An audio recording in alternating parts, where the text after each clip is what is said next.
Hello, everyone, and welcome to another episode of APUS History. This is your host, Langella Sensei. So, guys, this is going to be a quick little video today. We're going to first start off with a quick little review of European exploration. And I think the best way to do that is to have my friend here, Heimler's History, who I actually use a lot of his videos to kind of give you guys a little bit of a review of every topic that is being covered for the College Board. All right, and what this video here 1.3 is actually just based on solely European exploration, and we'll use this video to kind of give us a nice little jump start before we jump into the Columbian exchange. So without further ado, let's watch this quick little video. It's not long at all. Let's jump right into the PowerPoint, and then we'll move on once we finish from here. Well, hey there, and welcome back to Heimler's History. Now, in the last video, we talked about all the different peoples that lived in the Americas before the Europeans arrived, and in this video, all those people about to meet white. So if you're ready to get them brain cows milked, I stand at the ready to milk them. Let's get to it. So basically, in this video, we're going to talk about why European states started exploring the Americas, and we'll talk about what happened when they finally did. So why did the Europeans want to go exploring anyway? Well, for one, the population was starting to rebound after the devastation of the Black Plague. Also, individual European states were experiencing a political unification, which resulted in centralized governments led by powerful monarchs. And agricultural and commercial profits gave rise to a wealthy upper class that wanted to scratch their itch for luxury goods imported from Asia. And it was that last one that really created the impulse for exploration. And since you're all good students of world history, I assume what you're thinking is, well, why didn't they just utilize all the existing land-based trading routes that stretched across all of Afro-Eurasia? Excellent question! During the 14th and 15th centuries, those land-based trade routes were largely controlled by Muslims, and therefore Europeans were unable to establish an exchange of goods with Asia on their own terms. So that made the Europeans want to find a water-based route to Asia so that they could get their trade on. And the first major player in this respect was Portugal. Our buddy Prince Henry the Navigator decided to attempt to find a passage to Asia via the Atlantic Ocean, but not by sailing out into the ocean. He just wanted to go around Africa, and that's exactly what his fleet did.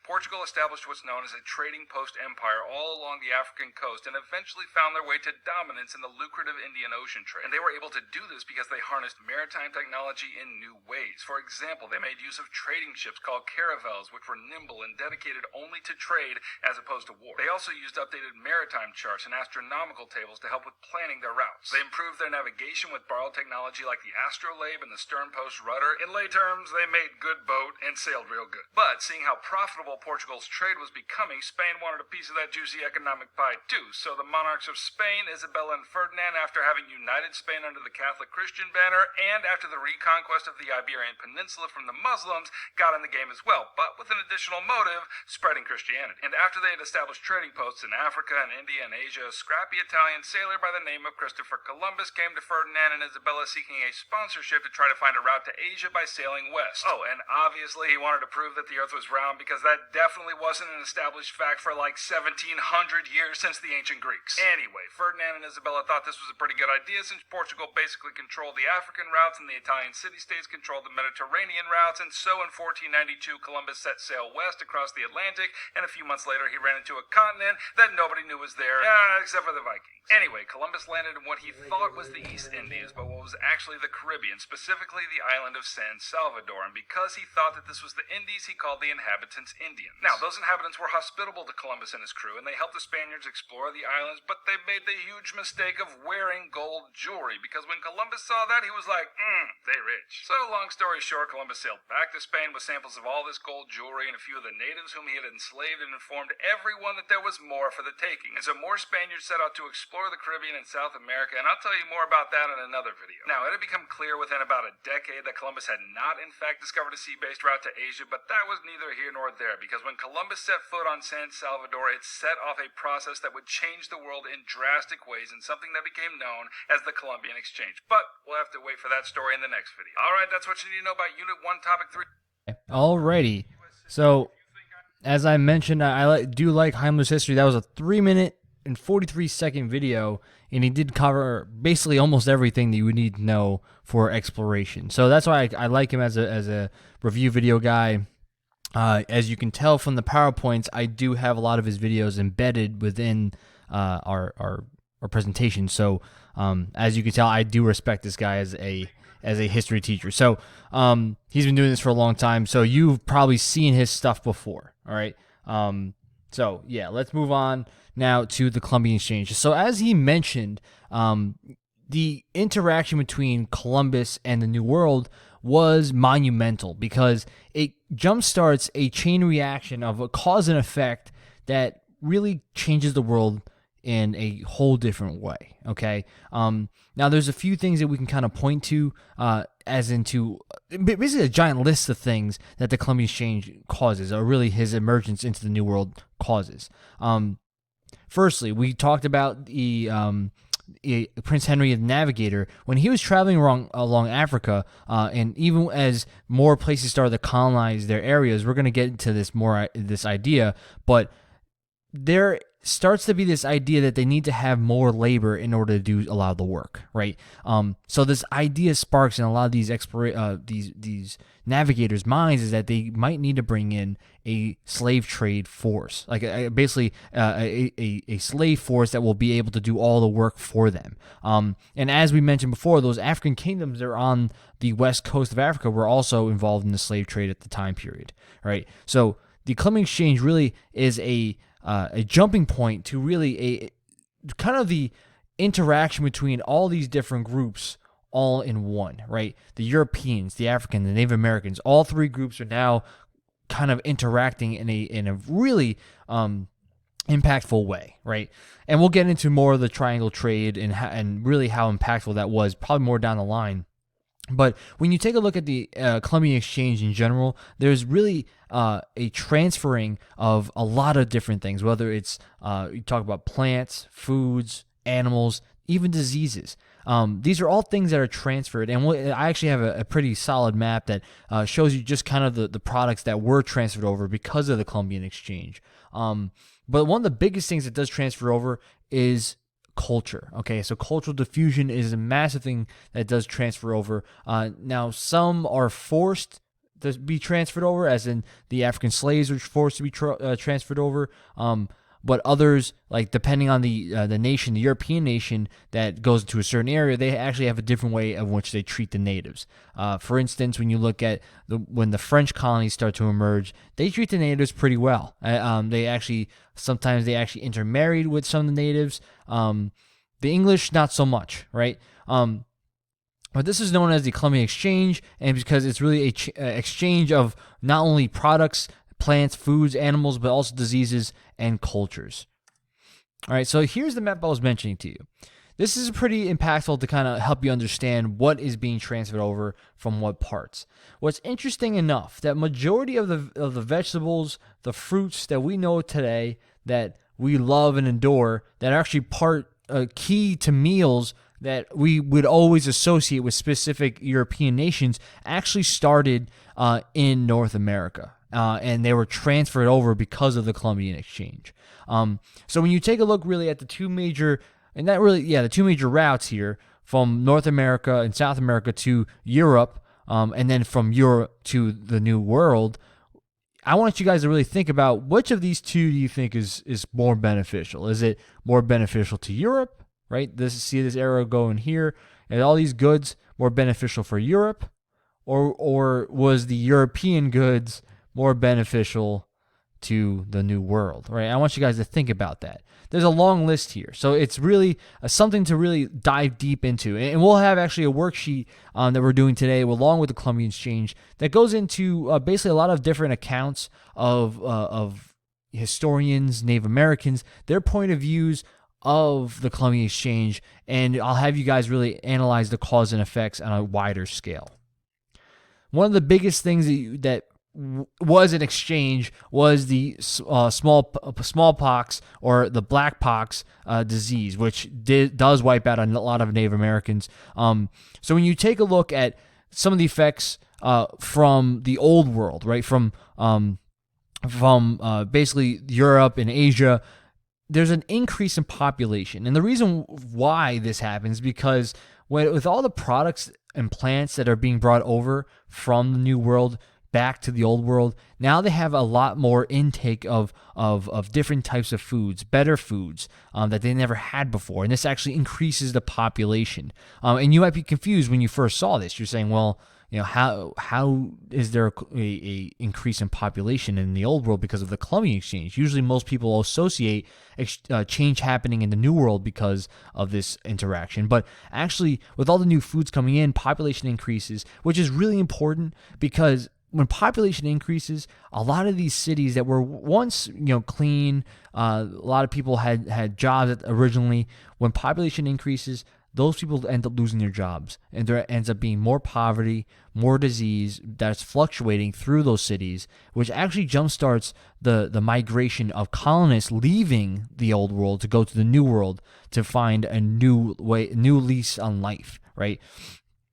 When now the kind of the exchange that goes from Europe to the new world, is that now we start to see new animals are now being transferred to the New World and actually are really decimating the environments themselves, because the New World didn't have those animals. Were not born there. They weren't native to that land. So the environment itself was not prepared to have these types of animals there. So that includes cattle, pigs. They didn't have them in that area. So now that they are there, the environment is now going through really a big culture change, or not even culture change, but a big change in how the ecosystem worked, because these new animals are now having to find resources to eat, and all the all the European conquistadors or the navigators now have to give them food to survive, all the meat to survive, right?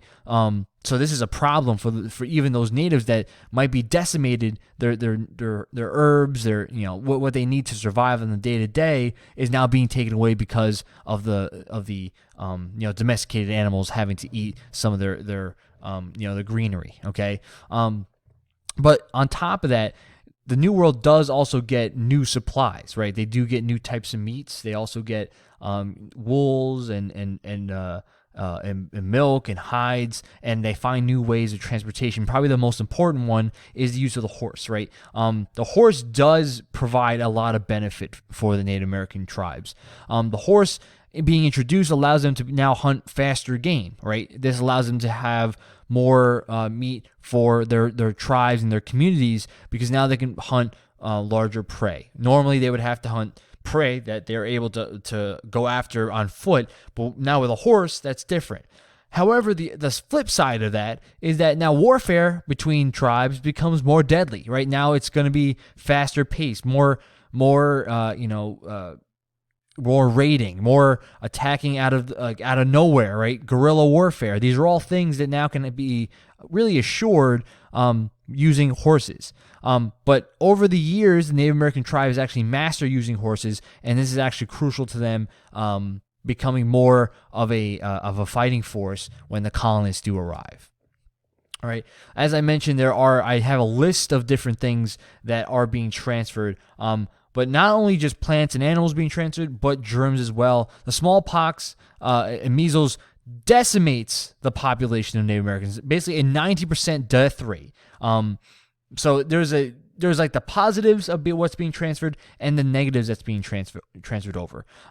But it permanently changes the world, and that's really one of the big things I want you guys to understand about this. All right, this cultural exchange between Europe, Africa, and the New World is really going to revolutionize really the future, right, from this point on, especially in American history, for the entirety of the course, okay? This is seen as one of those moments that is a turning point in American history, all right? So when we take a look at when Columbus returns, right, and I kind of mentioned this to you guys in the exploration, at the end of exploration, the big thing you have to take away is when Columbus returns back to Spain, he shows them all the gold that they had collected, the people that they had enslaved. And he gives his journals to the monarchs of Spain and says, I found all this, right? And there's still more for the taking. He basically gives Europe, almost like all the European monarchs and navigators, permission to say, go out and find more of this. And this jumpstarts a long period of European expansion and really colonizing the New World. Okay, And we start to see this, right? And then we're not going to go too in depth with all these different explorers and navigators, but there's a lot of them. And each one of these navigators had really explored the New World and had found different parts of it. Now, granted, we don't really hear a lot about these guys because in the grand scheme of U.S. history, they aren't really to the level of importance. As in on the AP exam, they might reference these people, but they're not going to be a essay question or anything like that. They might use a quote from them, but it's really going to be about you analyzing the quote itself rather than knowing the whole backstory of that guy. All right, and just like the other sections, I embedded videos here as well. So you probably just click on the video and you'll jump right to the review video. What I'll usually like to do is before we start the next class, I'll play the review video for you to help you get in the mood of what's going on. All right. So with that being said, let's jump into the worksheet. So the worksheet, guys, is a little bit in depth. It'll cause you to do a little bit more work than yesterday's because it's a little bit more divided into a lot of different documents. But the document itself is the Columbian Exchange causation document. All right, and let me explain what you do. So first, on the very top here, it explains to you what causation means, right? And basically, to give you a quick little rundown without having to read all this, causation is the idea of linking, of basically a cause and effect, right? Knowing how one thing occurred and how it impacts things in the future, right? Knowing both short-term and long-term effects. So the big overarching question here, which is crucial for the College Board, the sequencing, is to what extent did the new interactions of the Columbian Exchange lead to significant political, social, political, ecological, and economic changes in the Atlantic world, okay? And what you're going to do is, and there's just a little extra reading here, it's nothing important. There are, I think, 7 documents, all right? Each of these covers a different topic, and they're really short readings, okay? And I kind of jumbled them up in close proximity, so you have to scroll all the way down to read them all. There's 7 total documents, and each of them covers a different concept of the cultural exchange, the Columbian Exchange, and its impacts on the New World, okay? So what you're going to do is you're going to read these different documents. Usually I'm going to have you guys work in a group, but for those of you at home, it'll be a little more difficult. That's why the video is going to be a little bit shorter. The lecture is going to be shorter because most of the time is going to be spent doing this. You're going to read these documents, and then you're going to organize your thoughts. What you're going to do is you're going to find the different categories in which these documents go with, right? So if I was saying that one document goes with political, what I would do is I would write document blank, this event occurs, and then why did it occur, right? So it kind of it helps you referencing when it comes to documents, helps you know like what document goes with what, knowing what happened, and knowing why that it happened, okay? And being able to organize to say, oh, it's a political event. And that is being said with all of them, right? So there's 7 documents, but if there is something that is mentioned in the document that can go with more than one, you can definitely make the case of putting more than one document in one section, okay? And then at the very end, you're going to choose 2 of the categories of the effects and say which one is the 2 most important, right? So choose the 2 categories of effects changes. So if you want to pick, as in you want to pick political and economic, those are the 2 biggest changes that occur. You pick those 2, put them here, and you have to explain why those are the 2 most impacted or the 2 most important changes, okay? So as I said, guys, not going to be a long lecture today. It's going to be mainly revolving around this worksheet. What I'll do for you is I'll make it due probably the next day, so you guys will have basically all of today to get it done. But just in case, you guys will have the next day as well. All right. What we'll do is we'll probably try to go over the beginning of it in class the following day. All right. And that's how we'll do it. All right. Okay, guys. That's it for me. Have a good one.